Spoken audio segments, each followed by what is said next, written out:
10 ఏళ్ళు ఉంటాడు, 20 ఏళ్ళు ఉంటాడు. మేము మా చేతిలో ఉంది, వేరే వాళ్ళ చేతిలో లేదు. మేము ఉండిస్తాం, మేము గెలిపిస్తాం, మేము చేసుకుంటాం. బరాబర్ చేస్తున్నాం. పల్లె పల్లెన కాంగ్రెస్ జెండా ఎగరవేస్తాం. వేసుకుంటాం. అక్కడ వాళ్ళు అక్కడ మాట్లాడతారు, కోటర్కి అయితే సార్ పనులు. ఇప్పుడు రేవంత్ రెడ్డి ఏం చెప్తున్నారు, కోటర్ చూసాక మాత్రం పని చేయకండి, మన భాషల్లో మన దగ్గర అభిమానంతో ఓటు ఆడుకోవచ్చుకోరు అని చెప్పాడు మాకు. Welcome back to royal news Telugu. మనం ప్రస్తుతానికి అయితే మన సీఎం రేవంత్ రెడ్డి గారు వాళ్ళ గ్రామంలోనైతే ఉన్నాం. మరి వాళ్ళ గ్రామానికి సంబంధించి ఆంటీ అయితే మనతోనైతే ఉన్నారు. ఆంటీ నమస్తే. మాకైతే మంచిగా చేసిండు మా పటేల్, మాకైతే మా సీఎం మంచిగా చేసిండు. ప్రతి ఒక్క గుడి లేకున్నది, మాకు రోడ్డు గాని గుడి గాని మంచిగా చేసిండు. మేము ఆయన గెలిపించుకున్న బాధ్యత మాది. మాకేం లేకున్నా మేము వాళ్ళ బట్టలు ఉతికినాం, అన్ని చేసినాం కాబట్టి మనకు అభిమానం. ఇప్పుడు వీళ్ళు 10 రూపాయలు ఇస్తానే వాళ్ళ వీళ్ళ ఎక్కువ తిరగొద్దు కాబట్టి మాకు అభిమానం ఉంది కాబట్టి మేము ఆయనకు గెలిపించుకుంటాం. మేము గెలిపించుకుంటాము. ఏంటి రేవంత్ రెడ్డి గారు వాళ్ళు గ్రామం అంటే కొండారెడ్డిపల్లి. కొండారెడ్డిపల్లి ఏంటి ఎట్లుంది మరి? మంచిగా ఉంది, మా ఊళ్ళో అయితే పర్లేదు. డెవలప్డ్ మంచిగా ఉంది. కాకపోతే అన్ని ఊరికి ఇచ్చారు అంతవరకే గానీ మా ఊళ్ళో ప్రతి ఒక్కటి మా అమ్మ వాళ్ళు మంచిగా చేసుకున్నాము. మా పాటేలో మంచి సీఎం చేసిండు, మాకు ఎలాంటి ప్రాబ్లం ఏం లేదు. ఇప్పటికిగా ఆ సీఎం ఎట్లా చేసిండో ఇక్కడ ఇట్లా మేము అట్లా చేసుకుంటాం ఇంతవరకు. వాళ్ళు అన్నారు కుక్కలు మురిగినవని మనం ఇట్లా మురగొద్దు, నిమ్మలంగా చేసాడు కాబట్టి మనోడికి మైండ్ లో పెట్టుకోవాలి, మనోడికి తిరుక్కోవాలి, మనోడికి చేసుకోవాలి, సీఎం ని గెలిపించుకోవాలి అంతవరకే. వీడు పైసలు డబ్బు మనం తిరగొద్దు. సర్పంచ్ ఎలక్షన్స్ లో ఎలా ఉంటుంది? మాకు మంచిగానే ఉంది. మాది ఈయన ఉన్నాడు కాబట్టి, ఇష్టం ఉన్నాడు కాబట్టి ఆయన సర్పంచ్ మేము చేసుకుంటాం, గెలిపించుకుంటాము. మాకు అది కరెక్ట్. ఇప్పుడు 2 years కంప్లీట్ అవుతుంది, 2 ఏళ్ళు కంప్లీట్ అవుతుంది మొన్నటితో. కాదు ఇప్పుడు మేము చేసుకుంటాం. ఎట్లా చేశారు? కానీ హామీలు కూడా అమలు చేయలేదు అన్నారు. వాళ్ళు అంటనే ఉంటారు, వాళ్ళ అన్న మాటలు మస్తు అంటున్నారు. మన పని ఏదో మనం చేసుకోవాలి. ఇంకొక 500 రోజుల్లో వచ్చేది బీఆర్ఎస్ పార్టీ అంటున్నారు. లేదు, రాదు, అసలు రాదు. బీఆర్ఎస్ రాదు, ఏం రాదు. మా సీఎంఏ వస్తాడు. ఎందుకని అంత నమ్మకం? మాకు నమ్మకం ఉంది కాబట్టి, మేము చిన్నగా ఉన్న పర్సన్ చూస్తున్నాం కాబట్టి మాకు నమ్మకం ఉంది. కానీ మళ్ళీ కేసీఆర్ మళ్ళీ రాడు. దిగని ఎట్లా వాడని మాకు సంబంధం లేదు. మాకు కావాలి సీఎం అంతవరకే. దానికి మాకు పెద్ద బాధ్యత. మాకు వచ్చినాయి అన్ని చేసిండు. బతుకమ్మల కూడా ఇచ్చిండు. మన పండుగలు చేసుకుంటే గుళ్ళుడిగా ఓపెన్ చేసిండు మా ఊళ్ళో. కానీ ఇప్పుడు 10 ఏళ్ళు పరిపాలించిన కేసీఆర్ గారి ప్రభుత్వం ఉందా ఈ 2 సంవత్సరాల్లో? ఆయన అన్ని తీసుకుని మడత పెట్టుకుని సపరేట్గా ఉన్నాడు, చేసిండు. ఇప్పుడు ఈయన అట్లా కాదు కదా, ఉన్నది ప్రతి ఒక్కటి ఎక్కడెక్కడ ఉన్నది అన్ని బయట పడేసి అన్ని మంచిగా చేసుకుంటూ వస్తున్నాడు. ₹1 వాడు చేసిన మిత్తిలు ఈయన కట్టుకుంటూ వస్తున్నాడు. మా సీఎం కడుతున్నాడు. వాడు కట్టలే కదా, వాడు అప్పులు చేసిండు. వాడు అప్పుల కిందకి మా సీఎం కడుతూ ఉన్నాడు. మరి ఆయన కొన్ని కట్టిండు, కొన్ని తిన్నాడు. దానికి ఏం లేదు, అవి మొత్తం బ్యాలెన్స్ ఉన్నాయి. మా సీఎం చేస్తున్నాడు అంతే. మరి ఏంటి ఇంకో 10 ఏళ్ళు ఉంటారా రేవంత్? 10 ఏళ్ళు ఉంటాడు, 20 ఏళ్ళు ఉంటాడు. మేము మా చేతిలో ఉంది, వేరే వాళ్ళ చేతిలో లేదు. మేము ఉండిస్తాం, మేము గెలిపిస్తాం, మేము చేసుకుంటాం. ఏంటన్నా ఎట్లా నడుస్తుంది సర్పంచ్ అనే ఎలక్షన్? మాకైతే ప్రభాజనం ఉంది అన్న. ఇక్కడ నడింపెళ్ళ అన్న 2014 నుంచి ఇప్పటి వరకు అనేక సేవా కార్యక్రమాలు కానీ, యూత్ కానీ, యువకులకు కానీ, అక్క చెల్లెలకు ఏ ఆపద అన్న ఆంబులెన్స్ అన్న కొంచెం లేటుగా వస్తుంది కానీ అన్న మాత్రం ఆంబులెన్స్ కంటే ముందే ఉంటాడు. 2014 నుంచి చేస్తున్నాడు. ఇక్కడ 2 అభ్యర్థులు కానీ ఎమ్మెల్యే సార్ గారు మాత్రం అన్నకే టికెట్ కన్ఫర్మ్ చేశారు. వాళ్ళకి తెలియక డైమాల వాళ్ళు కొత్తగా వచ్చారు టీఆర్ఎస్ పార్టీ నుంచి వచ్చి మేము అని చేసుకుంటారు. 100% 100% అన్న 200 మెజార్టీ తోటి మేము భారీ మెజార్టీ తోటి గెలవబోతున్నాం నడింపెళ్ళ. అధికారంలో కాంగ్రెస్ పార్టీ ఉంది, ఎలా చేయొచ్చు అంటే ఏమేమి చేయొచ్చు? ఇప్పుడు అధికారం అంటే ఇప్పుడు బీఆర్ఎస్ హయాంలో ఎవరి దగ్గరికి పోయినా వాళ్ళు 10 సంవత్సరాల తర్వాత రేషన్ కార్డులు అనేటివి లేవు, ఏవి లేవు. యువకులకు జాబులు ఇస్తున్నాడు, జాబులు ఇవ్వలే. అన్ని దొంగ నాటకాలు వేసి మన అమరవీరులు చనిపోయి, విద్యార్థులు చనిపోయి కేసీఆర్ అట్లా చేసి మోసం చేసిండు. ఈరోజు కాంగ్రెస్ పార్టీ వచ్చినాక మీకు అప్పటి నుంచి అయినా వైఎస్ రాజశేఖర రెడ్డి ఫస్ట్ గుర్తొచ్చేదంటే ఆరోగ్యశ్రీ, అంబులెన్స్. కాబట్టి ఇప్పుడు ఇట్లా ఇంకా 3 సంవత్సరాలు ఉంది. ప్రతి ఒక్క నియోజకవర్గం మన సీఎం గారిది, మన అచ్చంబేట నియోజకవర్గం ఎమ్మెల్యే సహకారం ఇట్లా ఉంటుంది. మనకు బడ్జెట్ రిలీజ్ అయినప్పుడల్లా చాలా బడ్జెట్ ఇట్లా రిలీజ్ అవుతుంది. అచ్చంబేట నియోజకవర్గం ప్రతి గ్రామానికి జెండా ఎగరవేస్తున్నాం. పల్లెన జెండా ఎగరవేస్తుంది. అభివృద్ధి ఇట్లా చేసుకుంటూ మేము ముందరకు సాగిపోతాం. మరి బీఆర్ఎస్ వాళ్ళేమో కాంగ్రెస్ పార్టీకి డిపాజిట్లు కూడా రాకుండా చేస్తాం ఈ సర్పంచ్ ఎలక్షన్స్ లోనే. ఇప్పుడు మీరు ఇప్పటి వరకు ఏవైతే చేసిన పనులు అయితే ఉన్నాయి ఇక్కడ వీళ్ళు ఇచ్చిన హామీలు కూడా అమలు చేయట్లేదని కూడా మరి వాళ్ళు ఇలా ఆరోపిస్తున్నారు. ఇప్పుడు బీఆర్ఎస్ వాళ్ళు కేటీఆర్ ఏమన్నాడు, కొడుతున్నాం జూబ్లీస్ లో కొడుతున్నాం ఏమన్నాడు. ఆయన కొడితే ఏడు గతి లేకనే ఇంట్లోకి వస్తున్నాడు. అలా అయ్యా ఇప్పటికి అది తట్టుకోలేక రోజు 90 మంది వేస్తుండు, రోజు ఫుల్ బాటిల్ అయిపోగొడుతుండు. వాళ్ళకి ఏది లేదు, వాళ్ళ పని అయిపోయింది. వాళ్ళ కారు షెడ్కి ఇట్లా పోయింది, వాళ్ళకి టైర్లు దొరుకుతలేవు. మాది బరాబర్ చేతికి గుర్తు కోటేస్తాం. ఇంకో 10 సంవత్సరాలు ఇట్లా మేము బరాబర్ ఉంటాం. రేవంత్ రెడ్డి గారి సారథ్యంలో, డాక్టర్ వంశీకృష్ణ గారి సారథ్యంలో బరాబర్ ఉంటాం మేము. మరి రేవంత్ రెడ్డి గారి పరిపాలన ఎలా ఉన్నదన్న? రేవంత్ రెడ్డి గారి పరిపాలన 100% ఉంది. రేవంత్ రెడ్డి అనే వ్యక్తి సీఎం గారు చాలా మన మిడిల్ క్లాస్ కానుంచి హై లెవెల్ వచ్చిండు. ఈరోజు పార్టీ రానికి కారణం రేవంత్ రెడ్డి గారు. ఆయన నేతృత్వంలో, సీఎం గారి నేతృత్వంలో రాష్ట్రం మొత్తం నలుమూలల అక్క చెల్లెలు తమ్ముళ్ళు అందరికీ ప్రతి ఒక్కరికి అభివృద్ధి జరుగుతుంది. రేషన్ కార్డులు కానీ, ఇందిరా మిల్లు కానీ. ఒకటే కాంగ్రెస్ పార్టీ అనేది పేదల పార్టీ. ఇవన్నీ వస్తాయి చేసే కేంద్రం పార్టీ రాహుల్ గాంధీ గారి నేతృత్వంలో, సోనియా గాంధీ. ఈరోజు మనకు తెలంగాణ కేసీఆర్ గారు సీఎం గానికి కారణం మన సోనియమ్మ. ఆ రోజు సోనియమ్మ లేకపోతే ఈరోజు రాష్ట్రం రాకపోదు. ఆంధ్రోలు వద్దమ్మా అంటే ఇట్లా లైట్లు బంద్ చేసి నైట్కే తెలంగాణ నా పిల్లలు అందరు భవిష్యత్తు ఖరాబ్ అవుతుందని ఆ రోజు ఇచ్చిర్రు. ఎవరు సొమ్ము ఉంది సోకొంది అయినట్టు కేసీఆర్ పరిపాలించి 10 సంవత్సరాలు ప్రజల సొమ్ము దోచుకొని మంచిగా సంపాదించుకొని చేసుకున్నారు. వాళ్ళకి ఏది లేదు, వాళ్ళ పని అయిపోయింది. కేంద్రంలో ఇట్లా నెక్స్ట్ రాహుల్ గాంధీని ప్రధానమంత్రి కాబోతున్నాడు. మరి ఈ 10 ఏళ్లలో కూడా, గత 10 ఏళ్లలో కూడా బీఆర్ఎస్ పార్టీ ఏమీ చేయలేదన్నా మీ అభిప్రాయం? బీఆర్ఎస్ పార్టీ ఏం చేయలే, వాళ్ళు సంపాదించుకున్నారు. ప్రతి ఒక్క ఎమ్మెల్యే, ప్రతి ఒక్క మంత్రులు అందరు సంపాదించుకున్నారు. ఇప్పుడు మీరు చూడండి, ఏడ చూసినా రేషన్ కార్డులు లేవు, ఇండ్లు లేవు. మేము వచ్చినాక ఇండ్లు నిరుపేదలకు న్యాయం జరుగుతుంది. ఇండ్లు పెట్టించినాం, రేషన్ కార్డులు ఇచ్చినాం, ప్రతి ఒక్కటి జరుగుతుంది. వాళ్ళు ఒక్కటే సంపాదించుకున్నారు. ఏడ చూసినా ఫామ్ హౌస్లు, వాళ్ళ పైసలు కట్టలు బెండలు ఇవే ఉన్నాయి. ఏడన్నా అభివృద్ధి అయినా మీకు తెలుసు. అదొకటి.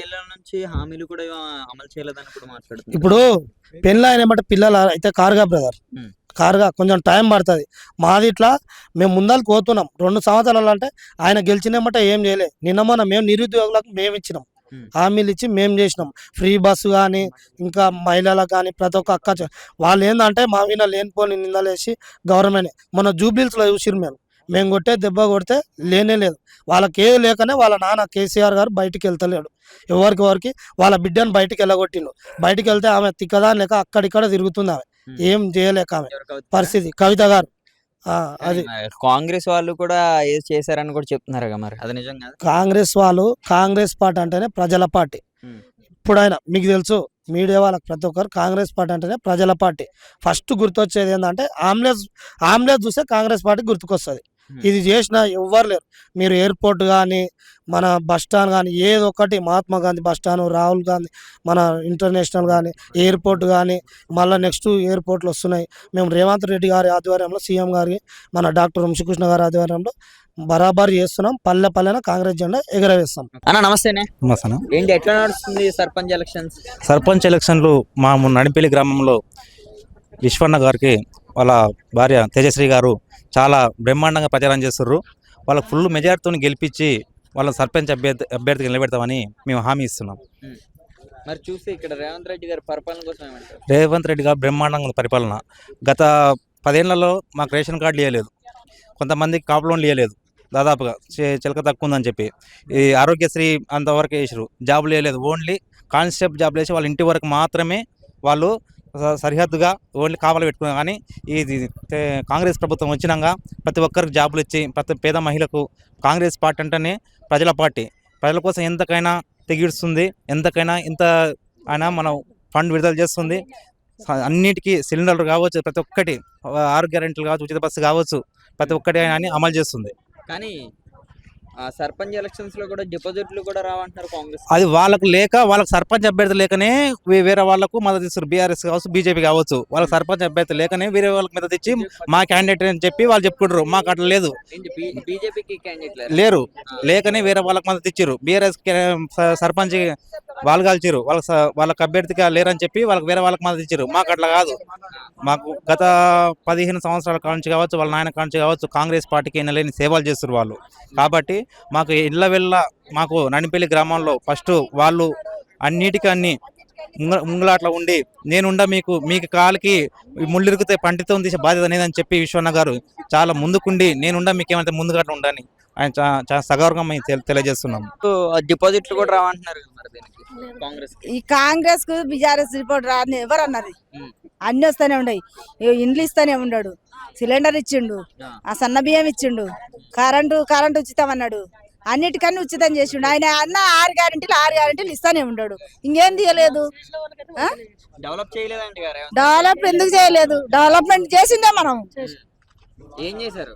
ఏం చేసామంటే ప్రచారం చేసినా ఆయన గెలిపించినా, ఎమ్మెల్యేని గెలిపించుకున్నా, ఆయన గెలిపించుకున్నాం. మరి ఏంటి ఇక్కడ సర్పంచ్ కూడా గెలిపించుకున్నాం. మీద మాకుంది, గెలిపిస్తాం. కానీ సర్పంచ్ లో కూడా కాంగ్రెస్ కి ఎవరు ఓట్లు వేయట్లేదని కూడా చెప్తున్నారు. వేసుకుంటాం. అక్కడ మాట్లాడతారు, కోటర్కి వేస్తారు పనులు. ఇప్పుడు రేవంత్ రెడ్డి ఏం చెప్తున్నారు? కోటర్ చేసాక మాత్రం పని చేయకండి, మన పాశాలు లేవు మన దగ్గర, అభిమానంతో ఓటు ఆడుకోవచ్చుకోరు అని చెప్పిండు మాకు. అదే అడుగుతున్నాం. ఇక్కడ బీఆర్ఎస్ క్యాండిడేట్ లేరు, పోయిండ్రు. బీఆర్ఎస్ మొదలు దుమ్ములే పోయింది, నింపేలా వాళ్ళు పోయి వాళ్ళకి బీజేపీలో చంపారు. బీజేపీ మనకు తెలియదు. మా పార్టీ రావాలని మేము పోరాడుతున్నాం. కానీ ఇవి కూడా 2 పార్టీలు అయినాయి. ఈ ఊళ్ళోనే పోటీ 2 పార్టీలు అయినాయి. కాంగ్రెస్ పార్టీలో 2 అయినాయి. వాళ్ళు గెలిచాలా, మేము గెలిచాలా, మేము చూసుకొని మీ దానికి వస్తాం. వస్తాం, బరాబర్ వస్తాం, బరాబర్ కొట్లాడతాం, తెచ్చుకుంటాం. మాకు ఏమి ఇవ్వలేదు ఆయన. గొర్రెలో ఇవ్వలేదు, బర్రెలో ఇవ్వలేదు, తెలుగులోకి ఏందో కూరగాయల బండి ఇచ్చిండు, మాకు అది ఇవ్వలేదు. లూనాలు ఇచ్చిండు మాకు. మాలలో అని మమ్మల్ని ఇంతటిగా చూసిండు. మా మాలలో తడకేందో చేసి చూపిస్తాం. మరి ఇక్కడ మరి మొన్న ఎమ్మెల్యే ఈ వర్గానికి సంబంధించిన ఆయన ఉన్నప్పుడు చేసిండు. ఆయన ఉన్నప్పుడు పనులే. ఇప్పుడు ఈయన వచ్చినాక ఈయన చేస్తుండే పనులు. ఆ 10 ఏళ్ళు ఆయన పరిపాలన ఎప్పుడైతే చేసిండో మా తన రూపాయి మాత్రం వాళ్ళ మాకు చెందలేదు. ఏడికారు గువ్వల భారత గువ్వకెట్ తింటే పోయి ఎన్నో పన్నాడు. మా తానికి ఎప్పుడు రమ్మని అడుగుతాం. ఆయన ఎవడు చేసుకున్నాడో ఎవరు తిన్నాడో మాకు తెలియదు. అది మాకు రూపాయి సొమ్ము తెలియదు. కాకపోతే ఏంది పడ్డది ఆయన అంటే ఒక రైతు బంధు పైసలు పడ్డాయి, అంత తప్ప ఏంది లేదు. కాంగ్రెస్ ఖచ్చితంగా నేను చేస్తా, ఆయన చేయకపోతే. రేవంత్ రెడ్డి గట్టిగా ఉంటే మేము చేస్తాం. కాదు మళ్ళీ ఇంకొక 500 రోజుల్లో వచ్చేదే బీఆర్ఎస్ అంటున్నారు. అంత లేదు, బీఆర్ఎస్ పడిపోయింది. మా ఊళ్ళో మొత్తమే పడిపోయింది. పక్క ఊర్లలో వడగొట్టిస్తాం. మేము కిరాయి పెట్టుకొని పోతాం, మా పైసలు పెట్టుకొని పోతాం, పడగొట్టిస్తాం. కారు గుర్తును వడగొట్టేసేస్తాం. మేము కడుపులో కూడు లేక నిద్ర మాని తిండి మాని తిరుగుతున్నాం ఊళ్ళల్లో ప్రచారం. నాకు బుద్ధి తెలిసిన కాంటి ఓటు వచ్చిన కాంటి మా 10 ఏళ్ళు ఓడిపోయినా కానీ మేము పక్కకు జరిగినాం. ఇవాళ వానికి అధికారం లేదు అడగానికే. వాని ఇందాక రాని గెలిపి కొడతాం చెప్తున్నా. ఏంటి సర్పంచ్ ఎలక్షన్స్ అంటే ఏంటి, ఎలా ఉంది? సర్పంచ్ ఇది మంచిగానే ఉంది, ఎంఆర్లో మంచిగానే ఉంది. అందరం మేము అక్కనే ఉండేటోళ్ళం. ఎవరు గెలుస్తారు? ఎవరంటే జగతున్నాడు, ఆయన సైదులు ఉన్నాడు, కొరకు 2 ఉన్నారు. కేసీఆర్ గెలుస్తాడా రేవంత్ రెడ్డి? కేసీఆర్ గెలవాలంటే చాలా అది ఏముంది, ఏదో ఉంది. ఇంకా సంబంధించి పేపర్కి ఇస్తలేరా, చెల్ల ఇస్తున్నారు, అన్నిట్లలో ఇస్తున్నారు. ఏంటి ఏమెత్తున్నారు? ఎవరు? కేసీఆర్ ఏమి ఇస్తున్నాడా అని ఒకటి మాట. ఎవరు గెలుస్తారు ఇప్పుడు? ఇప్పుడు ఉంది ఇదే ఓపు ఎక్కువ. కాంగ్రెస్ బీఆర్ఎస్? కాంగ్రెస్ బిఎస్ఏ రేస్ అది లేదు. ఏది నీవు 3 పార్టీలు అంటున్నావు ఎట్లా? 3 పార్టీలు కాదులే, ఈ సర్పంచ్ ఎలక్షన్స్ కాదు. కాంగ్రెస్ టీఆర్ఎస్ అంటే చెప్తా, బిఏబి అంటే నేను చెప్పలేను. ఇప్పుడు సర్పంచ్ ఎన్నికలు వస్తున్నాయి కదా, ఏంటి ఏ పార్టీ గెలుస్తుంది? కాంగ్రెస్ బీఆర్ఎస్? ఏ పార్టీ గెలుస్తుంది? ఏ పార్టీ గెలుస్తుంది? ఏ పార్టీ గెలుస్తుంది? అందరి ఇళ్ళకి మేము తిరిగితే ఈ పార్టీ వస్తుంది అని చెప్పనీకి వస్తుంది. నా ఇటు లేదు, నా అటు లేదు, మరి ఏం చెప్తాను చెప్పు. వచ్చేది అందరు. ఇప్పుడు మా కోరిక ఏముందో మేము కూడా బయటికి చెప్పట్లేదు. ఇప్పుడు ఎలక్షన్ మూమెంట్ కొత్తగా ఉన్నప్పుడు అయితే చెప్పొచ్చు. ఉన్న కాడికి ఏముందంటే నిలబడ్డాం, చేసినాం, ఓట్లు వేసినాక గెలిచినాక తెలుస్తుంది దాని పరిస్థితి ఏందనేది. ఒట్టి మాటలు మాట్లాడితే ఎలా చెప్తుంటాడు. ఇప్పుడు నాది టీఆర్ఎస్ అనుకో, నేనే కాంగ్రెస్ అనుకో. కాంగ్రెస్ అని నేను చెప్పే వరకు అవతరానికి మంట మా ఊళ్ళో. టీఆర్ఎస్ అని చెప్తే వీనికి మంట. ఎంతెందుకు, గెలిచినాక ఎవడొస్తాడో వాడే వస్తాడు. అంతవరకు 2 ఏళ్ళు రేవంత్ రెడ్డి గారి పరిపాలన ఎలా ఉంది? అది కూడా అనట్లేదు. ఎలక్షన్ల ముందు అంటుంటే మళ్ళీ మీరు అట్లా చెప్తే ఏం చెప్పాలి చెప్పండి. నార్మల్ ఇవన్నీ తెలుసు మాకు. కేసీఆర్ 10 సంవత్సరాల్లో ఆయన చేసే పరిపాలన చేసిండు. ప్రతి ఇంటికి గవర్నమెంట్ సొమ్ము ముట్టింది ఉమ్, కేసీఆర్ పరిపాలనలో. ఇది మాత్రం వాస్తవం. ఇప్పుడు రేవంత్ రెడ్డిని అనేటట్లేదు, కేసీఆర్ని అనేటట్లేదు. ఆయన చేసినంత వరకు ప్రతి ఒక్కరికి గవర్నమెంట్ సొమ్ము ప్రతి ఇంటికి వచ్చింది. చిన్న ఇంటికి గుడిసా బడిసా గిడిసా ఏది లేదు, వచ్చింది. ఇది మాత్రం వాస్తవం. ఉమ్. అది గతంలో గతంలో. ఉమ్. ఇప్పుడు రేవంత్ రెడ్డి సార్ గెలిచిండు, ఈ మాట ఆ మాట వంద చెప్పిండు, కానీ మరి ఏమవుతుందో. ఇప్పుడు ఈ 6 గ్యారెంటీలు ఏందో దాంట్లో ఎన్ని ఇచ్చిండు. ఒక్క ఫ్రీ బస్సు, అదే మాడోళ్ళు కూడా పోతుర్రు, ఒక్క ఫ్రీ బస్సు. ఆ ఫ్రీ బస్సు కూడా ఇప్పుడు ఈ ఓట్లు పడ్డదాన్ని బట్టి, గ్రామ పంచాయతీలో ఓట్లు పడ్డదాన్ని బట్టి ఎవరు రేవంత్ రెడ్డి సార్కు ఏమొస్తుందో తెలుస్తుంది. గిట్లా అందరికి ఇంకొద్దు, దాన్ని సార్ మీరు చెప్పినంత వరకు. మరో విషయం, ఇప్పుడు ఇక్కడ వ్యవసాయం గట్ట పొలాల్లో రైతులకి నాకు నేను వ్యవసాయాన్ని కోను, నాకు తెలియదు. తెలీదు. డెవలప్ ఎలా ఉంది? డెవలప్ ఇంతకుముందు రైతు బంధు పడేది, ఉమ్, ఇప్పుడు ఒక్కసారి పడ్డది. ఇంతవరకు రైతు బంధు లేదు. అది రేవంత్ రెడ్డి సార్ని అడగాలి. పడేది టైం ఉంది. ఎలక్షన్లు అయిపోయినాక వేస్తే రైతుల అదృష్టం. వేయలేదనుకో, ఇంతకుముందు పోయిన సంవత్సరం ఆ సంవత్సరం పోయినాయి, మరి ఇప్పుడు వస్తే అదృష్టం. ఇంకా లేకపోతే 0 అడ్డికడ్డి పావుసారి. 6 గ్యారెంటీలు ఏమైనా అమలు అవుతున్నాయా? నేను చెప్పేది అదే కదా, ఒక్క ఫ్రీ బస్సు. Free bus. మిగతాది ఏది కూడా మాకైతే అవ్వట్లేదు. మళ్ళీ ఎన్నికలు వస్తే మళ్ళీ 29 ఏ చేంజ్ ఎగురుద్ది అంటే అప్పటిదాకా మేము బతుకుంటే చెప్తాం. కాదు, బ్రతికుండొచ్చు ఒకేలా. చూసారు కదా పరిపాలన, మీరు పెద్దోళ్ళు 10 ఏళ్ళు. ఒక్క నిమిషం, ఇప్పుడు 2 సంవత్సరాలు అయింది. ఇంకో 3 సంవత్సరాలు మా సార్ చేయాలి, ఎవరు రేవంత్ రెడ్డి సార్ చేయాలి. చేస్తే ఆయన అన్ని గ్యారెంటీలు కరెక్ట్ చేసి నిలబెడితే కాంగ్రెసే రావచ్చు, లేకపోతే అప్పుడు కష్టపడితే టీఆర్ఎస్ రావచ్చు.